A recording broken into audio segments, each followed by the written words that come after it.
Now, in this video, we will be focusing on the term fund flow and the cash flow. यानी अगर आपको fund flow करना है या cash flow statement का questions करना है, सबसे पहले जरूरी है कि ये फंड फ्लो क्या होता है और कैश फ्लो क्या होता है, उसके बारे में आप समझ लीजिए.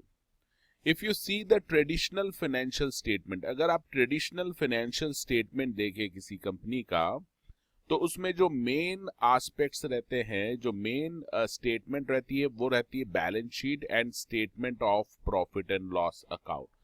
अब ये जो दो स्टेटमेंट है, इससे आपको पूरी इंफॉर्मेशन नहीं मिलती. लाइक फाइनेंशियल पोजीशंस के बारे में अगर आपको पता करना है, बैलेंस शीट दे सकते हैं, और अगर आपको प्रॉफिट हुआ है या लॉस हुआ है ड्यूरिंग द पीरियड, उसके लिए आप प्रॉफिट एंड लॉस स्टेटमेंट को आप देख सकते हैं. But this statement does not show कि how cash came into the business, cash कैसे आया और कैश कैसे गया बिजनेस में से, ये आपको बैलेंस शीट से पता नहीं चलता. बैलेंस शीट में आपको केवल ओपनिंग कैश कितना था, लेट्स से ओपनिंग कैश आपका 10,000 रुपीज था और क्लोजिंग कैश 30,000 रुपीज है. अब ये चेंजेस कैसे हुए, इसके बारे में कोई इंफॉर्मेशन नहीं रहती बैलेंस शीट में. इसी तरह से अगर आप देखें कि वर्किंग कैपिटल में जो मूवमेंट हुआ है, चेंजेस हुए हैं जो फंड में, वर्किंग कैपिटल चेंजेस, वो आपको नहीं पता रहता. केवल आपको ओपनिंग एंड क्लोजिंग बैलेंसेस पता रहते हैं, करंट एसेट्स के और करंट लायबिलिटीज के. हाउ दे हैव रिड्यूस्ड या इंक्रीज कैसे हुआ है, ये आपको पता नहीं रहता. तो इसके लिए हम बनाते हैं कैश फ्लो स्टेटमेंट. यानी कैश फ्लो स्टेटमेंट में हमको पता चलता है मूवमेंट ऑफ कैश, की कैश कहां कहां से आया था आपके पास और कहां कहां पर वो इन्वॉल्व हुआ है, खर्च हुआ है कैश. इसी तरह से मूवमेंट ऑफ फंड के बारे में पता चलता है फंड फ्लो स्टेटमेंट में, कि चेंजेस वर्किंग कैपिटल में कैसे हुए हैं, सोर्सेस ऑफ फंड और एप्लीकेशन ऑफ फंड, ये आपको पता चलता है फंड फ्लो स्टेटमेंट में. अब यहां पर जो दो स्टेटमेंट्स हैं, यानी कैश फ्लो स्टेटमेंट या फंड फ्लो स्टेटमेंट, तो इसमें कैश का मतलब क्या है और फंड का मतलब क्या होता है, सबसे पहले हम ये जानने की कोशिश करते हैं. तो यहां पर हम सबसे पहले देखेंगे कैश और फंड का जो मीनिंग है, एक्चुअल मीनिंग. जो cash flow fund flow statement बनाने के लिए हमको कैश और फंड की जरूरत रहती है, चेक करते हैं हम उसको कैसे आया है कैसे गया है, उसके लिए इनका मीनिंग समझना जरूरी है. सबसे पहले देखिए कैश का मीनिंग. नॉर्मली कैश का मतलब होता है नोट्स एंड कॉइन्स, बट यहां पर कैश का मतलब कैश एंड कैश इक्विवेलेंट्स, यानी कैश और कैश इक्विवेलेंट्स दोनों मिलके आपको जो मिलता है उसको बोलते हैं कैश. अब अगर आप बात करें कैश, तो cash in hand and demand deposit in the bank, यानी जो आपका बैंक बैलेंस रहता है, जिसको आप कभी भी निकाल सकते हैं पैसा वहां से, वो भी कैश की टर्म में आता है. तो कैश का मतलब हो गया जो आपके पास कॉइन्स एंड नोट्स अभी आपके पास है, और दूसरा जो आपका बैलेंस है बैंक में जो बैलेंस है जिसको आप कभी भी विड्रॉ कर सकते हैं, उसको भी हम बोलते हैं कैश. दूसरा इन्होंने बोला है कैश इक्विवेलेंट्स. अब ये कैश इक्विवेलेंट्स बहुत इंपॉर्टेंट है. वैसे तो एग्जाम में इसका कोई भी आइटम नहीं आएगा, आपको केवल कैश इन हैंड और कैश एट बैंक ही लेना है, बट कैश इक्विवेलेंट क्या होता है ये आप समझ लीजिए. इसको भी हमने कैश की डेफिनेशन में ही इंक्लूड किया है. Cash equivalent means short term highly liquid investment. तो सबसे पहले ये बात कर रहे हैं शॉर्ट टर्म. जो हाईली लिक्विड है का मतलब आप उसको आसानी से बेच सकते हैं मार्केट में. तो शॉर्ट टर्म है इन्वेस्टमेंट जो कि आप इजीली बेच सकते हैं, which are readily convertible into known amount of cash. तो जैसे अगर आपने इन्वेस्ट किया है कहीं पे 30,000 रुपीज, और आपको पता है कि आफ्टर 6 मंथ्स, ये शॉर्ट टर्म हो गया 6 महीना, विद इन 12 मंथ से शॉर्ट टर्म बोलेंगे इसको. विद इन 6 मंथ्स यानी 6 महीने बाद आपको ये जो 30,000 आपने इन्वेस्ट किया है, इसका आपको 31,000 रुपीज मिलेगा. ये आपका हो गया नोन अमाउंट ऑफ कैश 6 महीने बाद. Without significant risk of change in its value. अब ये जो आपने इन्वेस्ट किया है 6 महीने बाद आपको 31,000 मिल जाएगा, इसमें कोई रिस्क नहीं है। जस्ट अज्यूम कीजिए आपने बैंक में एफडी कर रखी है, फिक्स डिपॉजिट कर रखा है बैंक में, तो ये फिक्स डिपॉजिट जो है वो इस कैटेगरी में आ जाएगा कैश इक्विवेलेंट की। अब आप बोल सकते हैं कि सर हमने अगर शेयर मार्केट में 30,000 रुपीज इन्वेस्ट किए हैं 6 मंथ्स के लिए, तो क्या ये कैश इक्विवेलेंट में आएगा? तो देखिए, ये आपने माना कि 30,000 शॉर्ट टर्म के लिए मार्केट में इन्वेस्ट किए हैं स्टॉक मार्केट में, बट आपको ये नहीं पता कि 6 महीने बाद इसके कितने पैसे मिलेंगे, आपको इसकी वैल्यू क्या होगी 6 महीने बाद, यू डोंट नो। तो because you don't know the exact amount what you will get after some time without significant risk, तो ऐसे केस में इसको शॉर्ट टर्म हाईली इन्वेस्टमेंट तो है, ये शॉर्ट टर्म इन्वेस्टमेंट डिपॉजिट है, इसको आप सेल भी कर सकते हैं मार्केट में, बट एग्जैक्टली कितना अमाउंट मिलेगा आप एक्सपेक्ट कर रहे हैं 31,000, लेकिन ये हाईली रिस्की है क्योंकि स्टॉक मार्केट में प्राइसेस कभी भी ऊपर जा सकते हैं, नीचे जा सकते हैं। इसकी वैल्यू 31,000 से कम भी मिल सकती है, आपको ज्यादा भी मिल सकती है, तो यहाँ पर रिस्क इन्वॉल्व है, इसलिए इसे हम शॉर्ट टर्म इन्वेस्टमेंट को, क्योंकि यहाँ पे रिस्क इन्वॉल्व है, इसलिए कैश इक्विवेलेंट में नहीं लेंगे। तो एग्जाम में कैश इक्विवेलेंट के ऊपर क्वेश्चन आ सकता है। कैश इक्विवेलेंट में आपको ध्यान से देखना है कि शॉर्ट टर्म हाईली इन्वेस्टमेंट रहता है, शॉर्ट टर्म लिक्विड इन्वेस्टमेंट रहता है जिसको आसानी से आप सेल कर सकते हैं, and you can convert it into a known amount of cash without significant risk. अब बात करते हैं फ्लो ऑफ कैश की। तो ये फ्लो ऑफ कैश का मतलब है changes in cash and cash equivalent. तो ये अगर आपका बिजनेस है, ये बिजनेस में आपने 1 साल पूरा ये बिजनेस किया है, आपका शुरू में कैश और कैश इक्विवेलेंट था 10,000 का, और क्लोजिंग जब आपका पीरियड खत्म हुआ तो वो था 30,000। तो क्या इसका मतलब यह है कि केवल 20,000 रुपीज का कैश मिला है? नहीं, there are so many transactions of cash जो हमको पता नहीं चलते बैलेंस शीट से। तो हमको यहां पर यह बताना है कि ये जो चेंजेस हो रहे हैं कैश में, 10,000 से 30,000 कैश हुआ है, ये कैश कैसे बिजनेस में आया है और कैसे बिजनेस से बाहर गया है।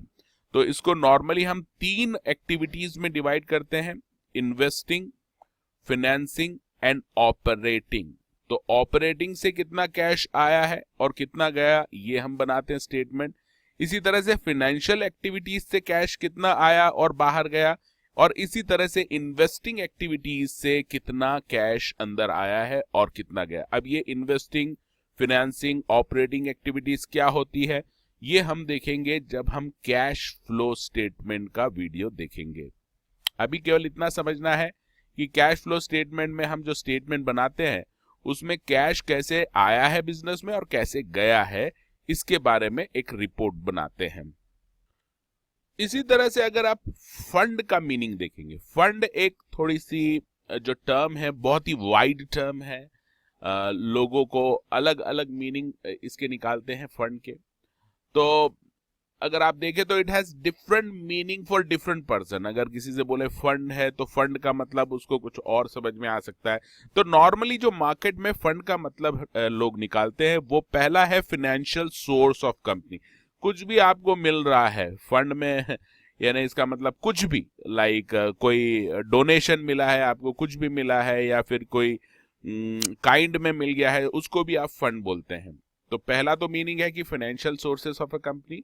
दूसरा है कैश, यानी एक रिस्ट्रिक्टेड मीनिंग है फंड का कि अगर आपको कैश मिला है तो आप उसको फंड बोलते हैं। लेकिन जो एक्चुअल मीनिंग है फंड का एक्चुअल मीनिंग है working capital. That is the most acceptable meaning of the term fund. तो अब आप बोलेंगे सर ये वर्किंग कैपिटल क्या होता है? वर्किंग कैपिटल का मतलब है जो पैसा आप बिजनेस को रन करने के लिए जो पैसा आप यूज करते हैं उसको हम बोलते हैं वर्किंग कैपिटल। तो अगर आपके पास मान लीजिए 10 लाख रुपीज है, 10 लाख रुपीज में से आपने 8 लाख रुपीज की मशीन परचेस कर ली है, ठीक है। तो ये मशीन फंड नहीं माना जाएगा, लेकिन 2 लाख रुपीस आपने फिर अलग से रखा है बिजनेस के लिए, this will be treated as a fund. यानी जो नॉर्मल बिजनेस के रनिंग के लिए आपके पास जो पैसा रहता है उसे हम कहते हैं वर्किंग कैपिटल। अब आप देखिए कि वर्किंग कैपिटल को अगर आप फॉर्मूले से देखें तो वर्किंग कैपिटल का मतलब होता है current asset minus current liability. तो अगर आपके पास करंट एसेट 5 लाख रुपीस की है और आपकी जो करंट लायबिलिटीज जो आपका देना है अभी वो 2 लाख रुपीस की है, तो इसका मतलब आपके पास जो वर्किंग कैपिटल है वो है 3 लाख रुपीस की। अब फ्लो ऑफ फंड का मतलब है changes in the working capital. आपका वर्किंग कैपिटल में चेंजेस क्या हुए हैं, कैसे हुए हैं, उसको हम बोलते हैं फ्लो ऑफ फंड। अब कभी कभी एग्जाम में क्वेश्चन आ सकता है कि what is the difference between the cash flow statement, या कैश फ्लो और फंड फ्लो के बीच में क्या डिफरेंस है। तो इसके लिए आपको कुछ पॉइंट्स याद रखने हैं। सबसे पहला तो कैश फ्लो में ये कहते हैं कि it's a narrow concept of fund. तो हमने देखा था फंड का एक मीनिंग लोगों को जो पता है वो कैश है, तो cash is a narrow concept of fund. और अगर आप फंड फ्लो का मतलब देखेंगे तो कंसेप्ट ऑफ वर्किंग कैपिटल, तो ये पूरा तरह से किसके ऊपर बेस्ड है, फंड फ्लो वर्किंग कैपिटल, जो कि current asset minus current liability होती है। कैश फ्लो स्टेटमेंट दूसरी तरफ देखेंगे तो it contain opening and closing balance. तो जब कभी भी आप कैश फ्लो स्टेटमेंट बनाएंगे तो हम उसमें ओपनिंग लिखते हैं, क्लोजिंग कैश लिखते हैं, और बीच में जो चेंजेस हुए हैं कैश में इन्वेस्टिंग, फाइनेंसिंग और ऑपरेटिंग एक्टिविटी से वो हम लिखते हैं। तो कैश फ्लो स्टेटमेंट में ओपनिंग और क्लोजिंग कैश रहता है, but there are no opening and closing balances in case of a fund flow statement. तीसरा जो इसका डिफरेंस है, cash flow statement is prepared on cash basis. Cash accounting जो रहता है, कैश जब आता है तभी उसको माना जाता है आपका income, like that cash basis पे आप इसको बनाते हैं। और वर्किंग कैपिटल को आप जो बनाते हैं वो बनाते हैं एक्रूवल बेसिस पे, लाइक डेटर्स इसमें रहता है। आपको पता है आपने कुछ क्रेडिट सेल कर दिया है तो वो आपका डेटर हो जाता है, आपको एक्चुअल में पेमेंट नहीं मिला है फिर भी वो आपकी करंट एसेट्स हो जाती है, लाइक दैट। इसके बाद जो कैश फ्लो स्टेटमेंट हम बनाते हैं it is for the short term analysis and cash planning. तो कैश फ्लो स्टेटमेंट का जो यूज होता है वो शॉर्ट टर्म एनालिसिस और कैश प्लानिंग के लिए होता है, वेयर एज फंड फ्लो का लॉन्ग टर्म एनालिसिस के लिए आप यूज करते हैं और फाइनेंशियल प्लानिंग के लिए करते हैं। इसके बाद classification as current and non current is not relevant. तो आपने देखा होगा बैलेंस शीट में आपके आजकल जो बैलेंस शीट बनाते हैं हम as per companies act 2013 schedule 3, उसमें डायरेक्टली बाइफर्गेशन है नॉन करंट लायबिलिटी और फिर करंट लायबिलिटी, इसी तरह से नॉन करंट एसेट्स और फिर करंट एसेट, इस तरह के बाइफर्गेशन है। तो ये bifurcation are meaningless for preparing the cash flow statement. इससे उसको कोई फर्क नहीं पड़ता कैश फ्लो स्टेटमेंट को कि आपका नॉन करंट है आइटम या करंट आइटम है। लेकिन फंड फ्लो स्टेटमेंट में this is very very important. तो bifurcation of non current and current is very important in case of a fund flow statement. अब ये कैसे इंपॉर्टेंट है that we will see when we will see the fund flow statement. जब हम देखेंगे तो उसमें आपको समझ में आएगा कि why this is important in fund flow statement.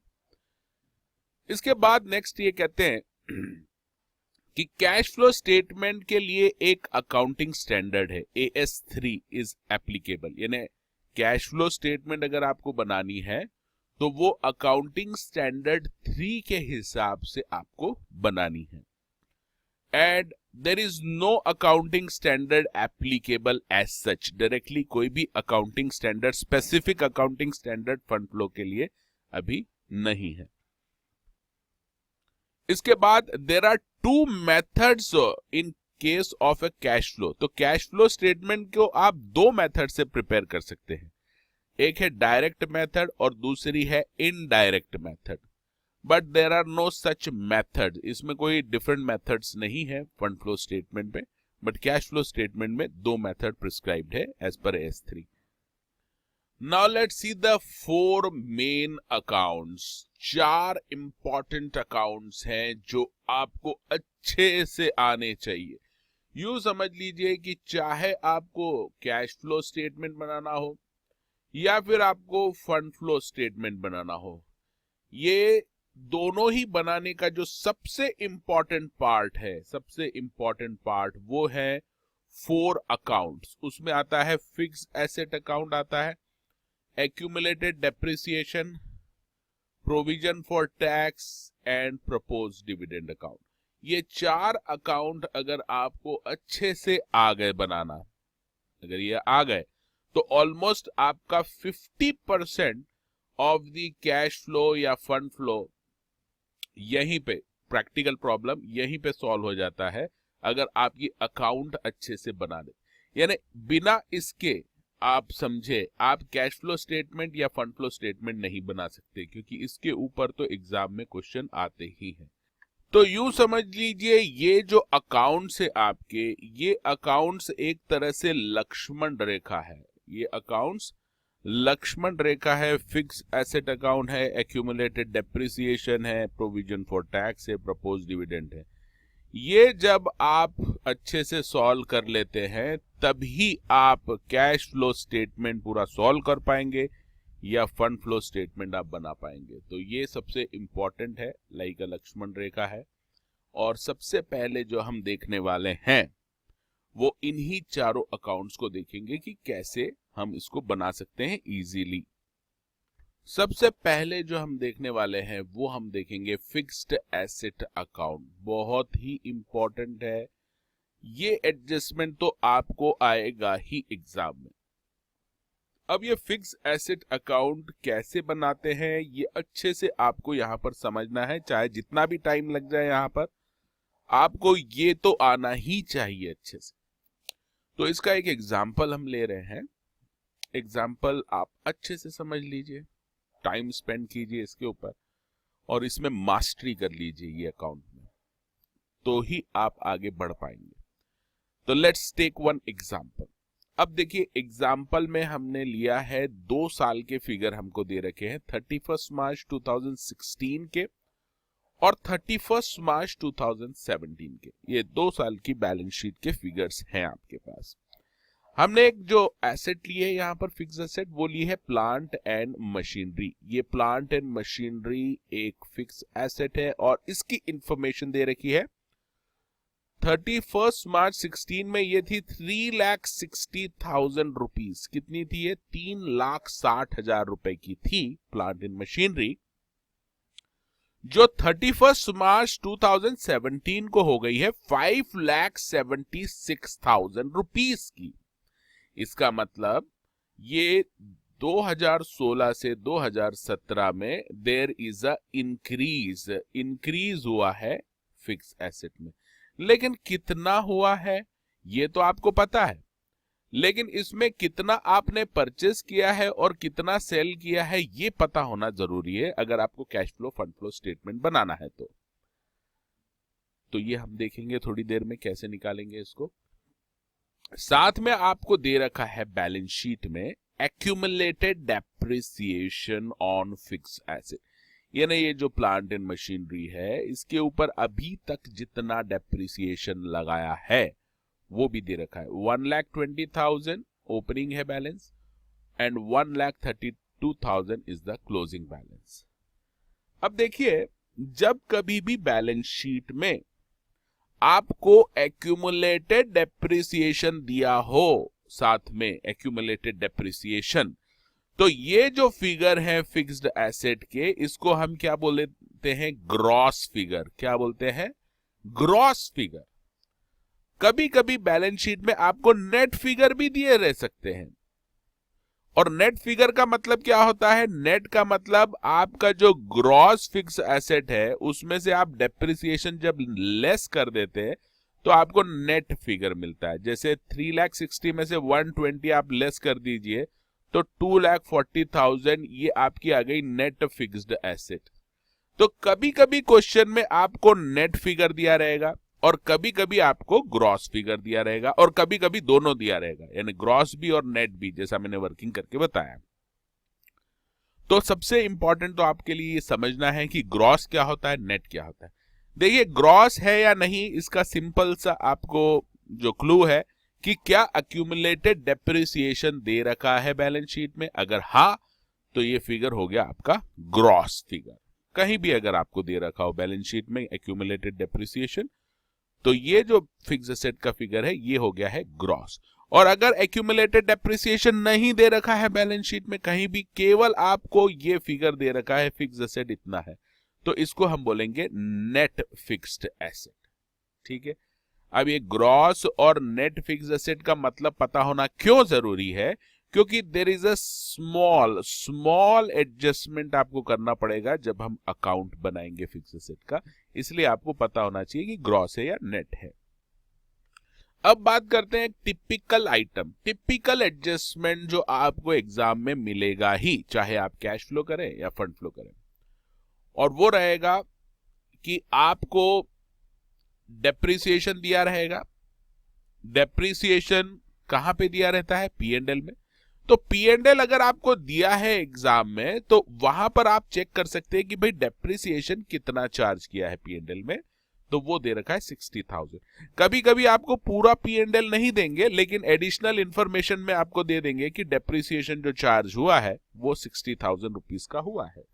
अब ये 60,000 क्या है, ड्यूरिंग द ईयर जो भी डेप्रिसिएशन चार्ज हुआ है आपका फुल सारी फिक्स्ड एसेट पे, प्लांट एंड मशीनरी पे, वो दे रखा है।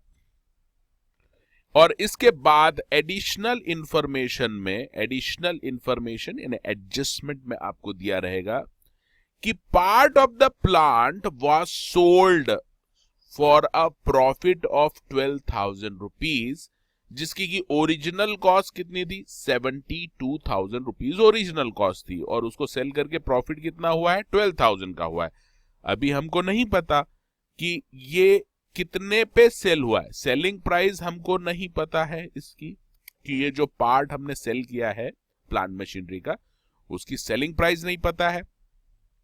दूसरा, इस प्लांट पे डेप्रिसिएशन कितना चार्ज हुआ था, यानी जो प्लांट आपने सेल किया है उसके ऊपर डेप्रिसिएशन कितना चार्ज हुआ है, ये भी नहीं पता।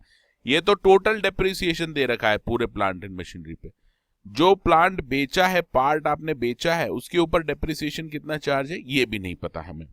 तो अब ये जो भी इंफॉर्मेशन मिसिंग है, ये आपको जरूरी है, चाहे आप कैश फ्लो स्टेटमेंट बनाएं या फिर फंड फ्लो स्टेटमेंट बनाएं।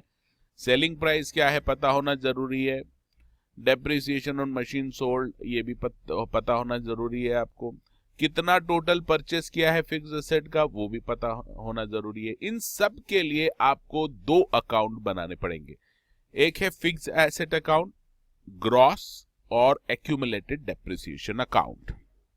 अब हम देख रहे हैं कि भाई फिक्स्ड एसेट अकाउंट कैसे बनाए। अब सबसे पहले देखिए, हम जो बना रहे हैं fixed asset gross fixed asset बना रहे हैं, क्योंकि हमें पता है कि ये इंफॉर्मेशन हमारी ग्रॉस दे रखी है, क्योंकि एक्यूमुलेटेड डेप्रिसिएशन। और जब कभी भी आप ग्रॉस का अकाउंट बनाएंगे तो आपको साथ में एक्यूमुलेटेड डेप्रिसिएशन बनाना ही पड़ेगा, यानी इनका चोली दामन का साथ है, ग्रॉस फिक्स्ड एसेट और एक्यूमुलेटेड डेप्रिसिएशन, ये आपको बनाना ही पड़ेगा। अगर एक्यूमुलेटेड डेप्रिसिएशन दिया ही नहीं है तो आपको केवल फिक्स्ड एसेट बनाना है, क्योंकि वो नेट पे ही दिया रहेगा फिक्स्ड एसेट। तो यहां पर आपको ग्रॉस फिक्स्ड एसेट और एक्यूमुलेटेड डेप्रिसिएशन अकाउंट बनाना है। अब कैसे बनाना है, तो सबसे पहला काम आप ये कीजिए कि जो ओपनिंग बैलेंसेस हैं इनके वो लिख लेते हैं। तो याद रखिए फिक्स्ड एसेट है, ये क्या है, एसेट है, तो इसका ओपनिंग बैलेंस किस तरफ लिखना है, डेबिट साइड पे इसका ओपनिंग बैलेंस आएगा।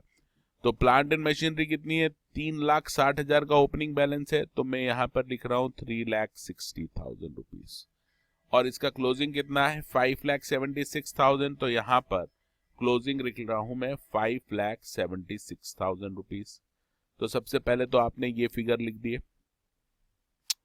इसके बाद आप देखिए एक्यूमुलेटेड डेप्रिसिएशन अकाउंट का भी ओपनिंग और क्लोजिंग दे रखा है, लेकिन एक्यूमुलेटेड डेप्रिसिएशन क्योंकि ये क्रेडिट बैलेंस होता है, इसलिए इसका ओपनिंग आप यहां लिखेंगे क्रेडिट साइड में। इंपॉर्टेंट है याद रखना है आपको। तो एक्यूमुलेटेड डेप्रिसिएशन का ओपनिंग बैलेंस दे रखा है 1,20,000, तो मैंने क्रेडिट साइड में लिखा है। और दूसरा क्लोजिंग बैलेंस दे रखा है 1,32,000, तो वो डेबिट साइड में लिखा है। तो सबसे पहला काम करना है आपको, फर्स्ट जो जॉब आपको करना है वो ओपनिंग एंड क्लोजिंग बैलेंस आपको लिखने हैं फिक्स एसेट के और एक्यूमुलेटेड डेप्रिसिएशन के। अब आपको देखना है कि एक्यूमुलेटेड डेप्रिसिएशन जो अकाउंट आपको मिल रहा है यहां पर, इसमें देखिए दो चीजें हैं, ध्यान से देख लीजिए। Depreciation charge during the year आपको यहां पर दिख रहा है, depreciation charge during the year. ये आपको कहां से मिलेगा? प्रॉफिट एंड लॉस से मिलेगा, यानी ये टोटल डेप्रिसिएशन की बात कर रहे हैं, ये P&L में मिलेगा। या तो आपको ये दिया रहेगा एग्जाम में टोटल डेप्रिसिएशन, या फिर आपको दिया रहेगा depreciation on fixed asset sold, यानी जो आपने सेल किया है इस साल उसके ऊपर डेप्रिसिएशन कितना चार्ज किया है, ये दिया रहेगा एग्जाम में। तो दोनों में से कोई एक फिगर आपको नॉर्मली मिल ही जाता है। तो यहां पर देखिए depreciation charge during the year दे रखा है 60,000 रुपीज। तो हम यहां पर depreciation charge during the year लिख लेंगे 60,000 रुपीज। और अब इसका टोटल कर लीजिए, 1,20,000 प्लस 60, तो ये हो गया 1,80,000 रुपीज। अब 1,80,000 में से आपको क्लोजिंग बैलेंस हटा दो, तो ये आ जाएगा आपका बैलेंसिंग फिगर।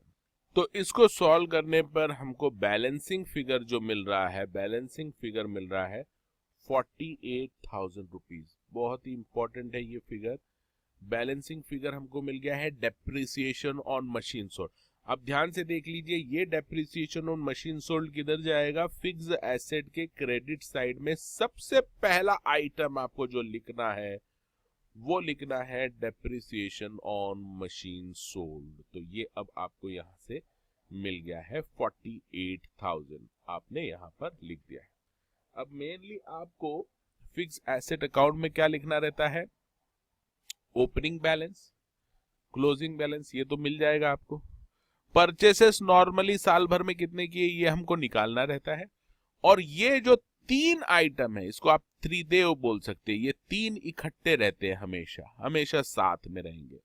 पहला है depreciation on fixed asset sold, जो मशीन सेल हो गई है या फिक्स्ड एसेट सेल हो गई है उसके ऊपर जो डेप्रिसिएशन चार्ज किया है वो यहां पे लिखना है आपको। दूसरा है loss on fixed asset sold, यानी मशीन जो आपने सेल किए उसके ऊपर लॉस कितना हुआ है वो लिखना है। और तीसरा लिखना है selling price of fixed asset sold. तो यानी ये तीनों आइटम मशीन जो आपने सेल कर दिए, सोल्ड, उन तीनों के ये तीन आइटम है। और नॉर्मली इसको आप देखेंगे तो टोटल इसका कॉस्ट प्राइस के बराबर आता है। तो कॉस्ट प्राइस कितनी है इस एग्जांपल में? 72। तो ये टोटल मिला के 72,000 आता है, लेकिन आपको अकाउंट में 72 नहीं लिखना है, आपको तीनों का बाइफर्गेशन करके लिखना है। तो उसमें से हमको डेप्रिसिएशन ऑन मशीन सोल्ड तो आ गया है।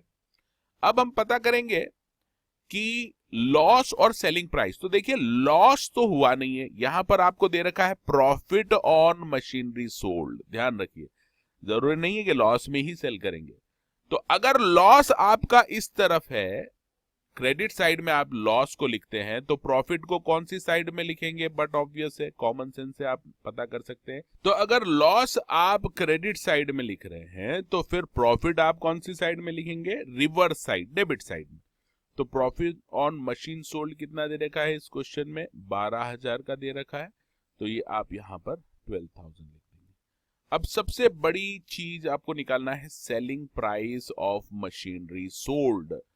तो देखिए सेलिंग प्राइस, मशीनरी आपने जो सेल की है उसकी सेलिंग प्राइस क्या है, ये अगर आपको पता करना है तो इसका जो फॉर्मूला है वो लिख लीजिए। तो cost price is equal to selling price plus depreciation on machine sold, याद रखना है, depreciation on machine sold plus loss on machine sold.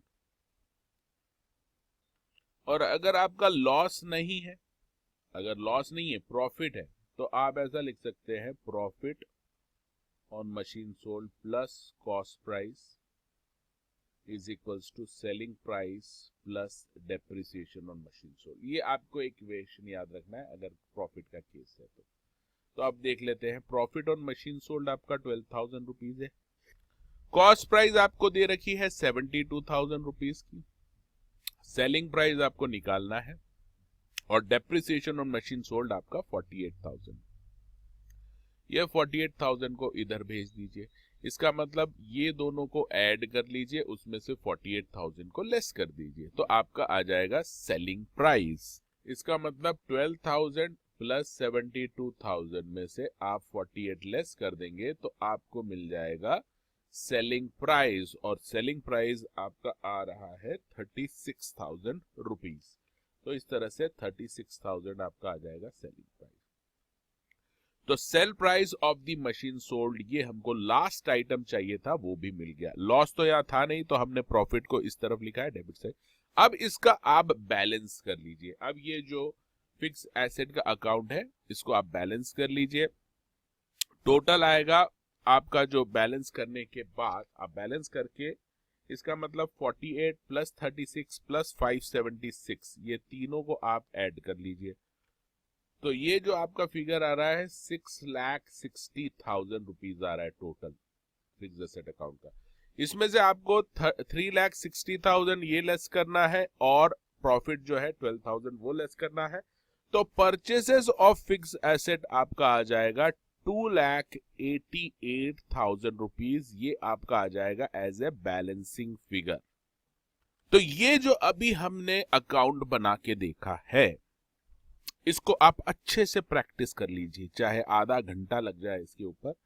आप अच्छे से इसको, क्योंकि ये एडजस्टमेंट तो रहेगा ही, इसके बिना तो आप पार पा ही नहीं सकते कैश फ्लो फंड फ्लो को, तो ये अच्छे से आना चाहिए। तो अभी मैंने आपको ग्रॉस फिक्स एसेट का बताया है, और एक्यूमुलेटेड डेप्रिसिएशन नॉर्मली आपको इसी तरह का आएगा, एक्यूमुलेटेड डेप्रिसिएशन और फिक्स एसेट दोनों दिया रहेगा। लेकिन अगर नेट वैल्यूज दे रखी है तो बहुत ही सिंपल है। अगर आपको केवल नेट दे रखा है तो उसका एडजस्टमेंट क्या है वो मैं यहीं बता देता हूं आपको। देखिए, नेट फिगर का मतलब होता है कि आपको एक्यूमुलेटेड डेप्रिसिएशन नहीं दे रखा है, या फिर 3,60,000 में से 1,20,000 अगर आप लेस करें तो ये आता है 2,40,000। ये क्या हो गया? Net figure. तो ये आपका नेट ओपनिंग हो जाएगा। इसी तरह से 5,76,000 में से 1,32,000 लेस कर दीजिए तो ये आ जाएगा 4,44,000 रुपीज। ये आपका आ जाएगा नेट क्लोजिंग। तो ये आपका नेट ओपनिंग है और नेट क्लोजिंग है। अब बाकी पूरा क्वेश्चन अगर सेम है और आपको फिक्स एसेट का ग्रॉस नहीं नेट फिगर आपने लिए, अब नेट फिगर लेना है तो यहां पर 3,60,000 नहीं लेना है। ओपनिंग में आपको क्या लेना पड़ेगा?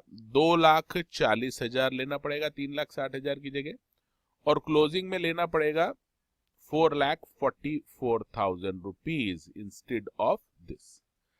अब ये तो आपका ओपनिंग और क्लोजिंग में आपको नेट लेना है, फिगर्स ग्रॉस नहीं लेना है।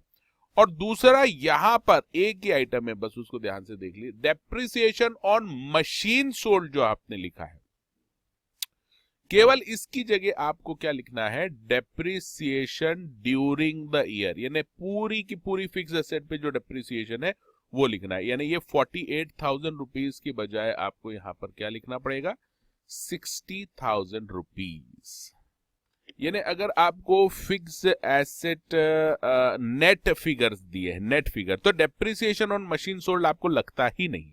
हाँ, लॉस ऑन मशीन सोल्ड या प्रॉफिट ऑन मशीन सोल्ड पता चलना चाहिए आपको, और सेलिंग प्राइस पता चलना चाहिए, और डेप्रिसिएशन ड्यूरिंग द ईयर कितना है? 60,000। तो अगर आप ये तीन फिगर आप ले लें, तो चेंज कर दिया आपने, तो भी आपका 2,88,000 ही परचेसेस आएगा। देख लीजिए करके।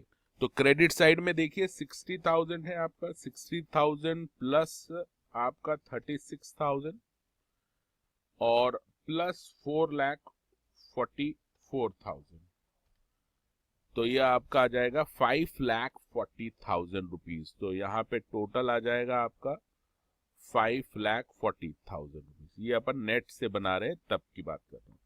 अब इसमें से आपको लेस क्या करना है, 2,40,000 यानी ओपनिंग बैलेंस लेस करना है और प्रॉफिट लेस करना है। तो माइनस कर दीजिए, ओपनिंग था 240 और इसके बाद प्रॉफिट है 12,000। तो ये दोनों लेस करने के बाद आपका आ जाएगा 2,88,000।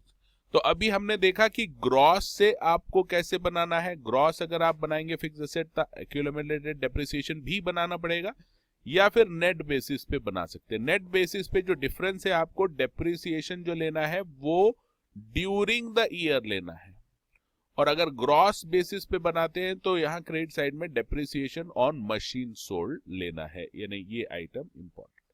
इसकी आप प्रैक्टिस कर सकते हैं।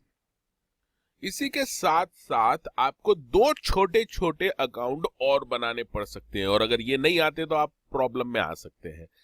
तो ये भी आपको अच्छे से आने चाहिए। तो ये जो दो अकाउंट है, एक है इसमें प्रोविजन फॉर टैक्सेशन अकाउंट आपको आना चाहिए, और दूसरा जो आना चाहिए वो है प्रपोज डिविडेंड अकाउंट। अच्छे से आप समझ ली, बहुत ही छोटे, बहुत ही सिंपल है, लेकिन आपको आने चाहिए, तभी आप कैश फ्लो फंड फ्लो कर पाएंगे। अब देखिए यहां पे सबसे पहले एग्जाम्पल देखिए। एग्जाम्पल में हम देखेंगे कि 31 मार्च 16 का फिगर है और 31 मार्च 17 का फिगर दे रखा है। प्रोविजन फॉर टैक्स दे रखा है, 16 में 12,000 था और 17 में 13,200। इसका मतलब ये ओपनिंग फिगर हो गया टैक्स का, और ये हो गया आपका क्लोजिंग फिगर। साथ में आपको एक और इंफॉर्मेशन मिलेगी टैक्स के बारे में, और वो हो सकती है कि प्रोविजन फॉर टैक्स इज 88,000। अब देखिए, प्रोविजन फॉर टैक्स साल भर में आपने जो बनाया है वो आपको कहां मिलेगा, P&L में। या तो P&L दिया रहेगा, उसमें आप देख लीजिए प्रोविजन फॉर टैक्स कितना है, और अगर P&L नहीं दिया है तो एडिशनल इंफॉर्मेशन में दिया रहेगा कि प्रोविजन फॉर टैक्स इतना है। और अगर प्रोविजन फॉर टैक्स दे ही नहीं रखा है तो फिर आपको दिया रहेगा कि टैक्स पेड, एक्चुअल में टैक्स पेड कितना है वो दिया रहेगा। तो दोनों में से कोई एक दिया रहेगा, या तो प्रोविजन फॉर टैक्स या फिर टैक्स पेड। तो अभी आपको दिया है प्रोविजन फॉर टैक्सेशन 88। अब ये टैक्स पेड आपको कैश बुक दे रखी हो सकती है एडवांस प्रॉब्लम में, वहां से आप पता कर सकते हैं टैक्स पेड वगैरह। अब आप देखिए, बहुत ही सिंपल अकाउंट है। प्रोविजन फॉर टैक्स लायबिलिटी है ये, तो इसका ओपनिंग बैलेंस किधर आएगा, क्रेडिट साइड में, क्योंकि लायबिलिटी है तो ओपनिंग बैलेंस क्रेडिट साइड पे आएगा। तो ओपनिंग बैलेंस लिख लीजिए सबसे पहले 12,000 रुपीज, और क्लोजिंग बैलेंस लिख लीजिए उल्टी साइड में, रिवर्स साइड में, दैट इज डेबिट साइड में। क्लोजिंग आ जाएगा 13,200। अब आपको देखना है provision made during the year, P&L में से मिलेगा, ये इस तरफ है, और tax paid during the year ये इस तरफ। आपको बस ये दो ध्यान से देखना है। तो provision made during the year कितना है, हमने देखा अभी दिया है 88,000 रुपीज है। तो अब ये 88 और 12 हो गया 1 लाख। अब इसमें से 13,200 आप लेस कर दीजिए तो बैलेंसिंग फिगर आ जाएगा। तो 13,200 लेस कर दिए तो 86,800 ये आपका आ गया tax paid during the year as a balancing figure. एक बार फिर से देख लीजिए, ओपनिंग लिखा है आपने क्रेडिट साइड में, यहां गलती मत करना, ओपनिंग क्रेडिट साइड में आएगा टैक्स का। क्लोजिंग आपने डेबिट साइड में लिखा है। इसके बाद प्रोविजन मेड, टैक्स का जो प्रोविजन ड्यूरिंग द ईयर किया है आपने, P&L में से फिगर मिलेगा, वो आपको यहां लिखना है। तो डेबिट साइड में आपका tax paid during the year आ जाएगा, और ये है 86,800 रुपीज। अब देखिए, कभी कभी आपको ओपनिंग दिया रहेगा, दूसरा क्लोजिंग भी दिया रहेगा, लेकिन प्रोविजन फॉर टैक्स आपको ढूंढने से भी नहीं मिलेगा। यानी आप ढूंढेंगे कि भाई कितना किया है, नहीं मिला।